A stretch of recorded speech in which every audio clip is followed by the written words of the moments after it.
નગરપાલિકા મહાનગરપાલિકામાં મતદાન કઈ રીતે કરવું એની રીત સમજીએ. અત્યાર સુધીમાં આપણે લોકસભા, વિધાનસભા, ગ્રામ પંચાયતમાં મતદાન કર્યું હોય ત્યારે માત્ર બેલેટમાં અંદર ગયા અને બેલેટ યુનિટમાં એક બેલેટ દબાવીને આપ મતદાન કરીને નીકળી ગયા છો.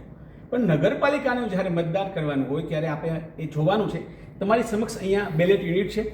અહીંયા 1 2 3 4 5 6 7 8 9 સુધીના અહીંયા ઉમેદવારો આ વોર્ડની અંદર ઊભેલા છે.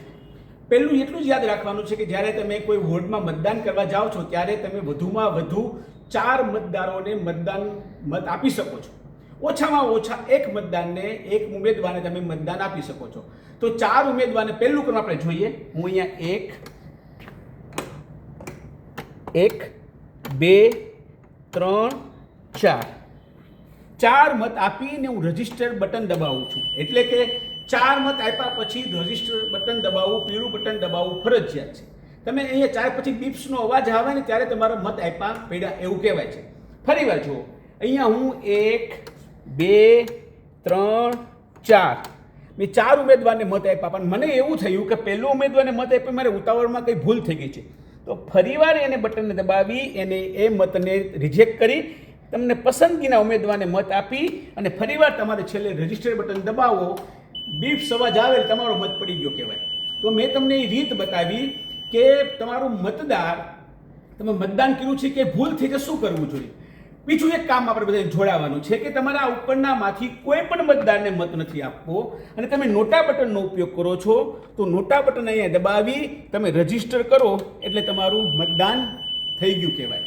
તો મેં તમને કીધું કે નગરપાલિકાના ઇલેક્શનની અંદર 4 મતદારને તમે વધુમાં વધુ મત આપી શકો અને પછી પીળું બટન, રજિસ્ટર બટન દબાવો તો એ મતદાન થઈ ગયું કહેવાય.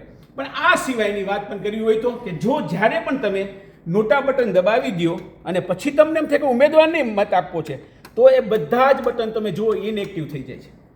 તમને એવું થાય કે ના, નોટા બટન નહીં, હવે મારે ફરીવાર મતદાન કરવું છે, તો નોટા બટનને ફરીવાર દબાવવાથી એ ઇનએક્ટિવ થઈ જશે અને તમને પસંદગીના ઉમેદવારને તમે મત આપી શકો છો.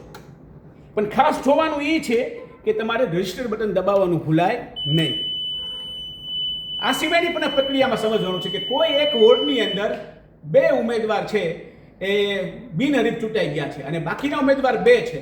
તો બાકીના ઉમેદવાર 2 છે એની માટે કોઈ પણ મતદાર 2 ઉમેદવારને મતદાન કરી શકે છે.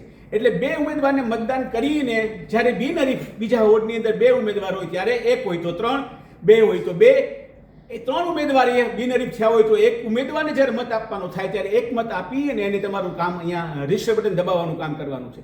આવી રીતે નોટા બટનના કામ સાથે તમારે કરવું. બીજું એક ક્રમ જોઈ લઈએ કે તમે 1 2 3 અને 4 બટન દબાવી દીધા પછી તમને એમ થાય કે હું બીજા ઉમેદવારને પણ મત આપી દઉં તો ક્યારેય બીજા બટન દબાવતા નથી. એ બધા ઇનએક્ટિવ થઈ ગયા હોય છે. એટલે 4 દબાવ્યા પછી તમે જ્યારે રજિસ્ટર બટન, પીળું બટન દબાવો ત્યારે જ તમારો મત પડ્યો ગણાય છે. એટલે બીપ્સ અવાજ ખૂબ મહત્વનો છે.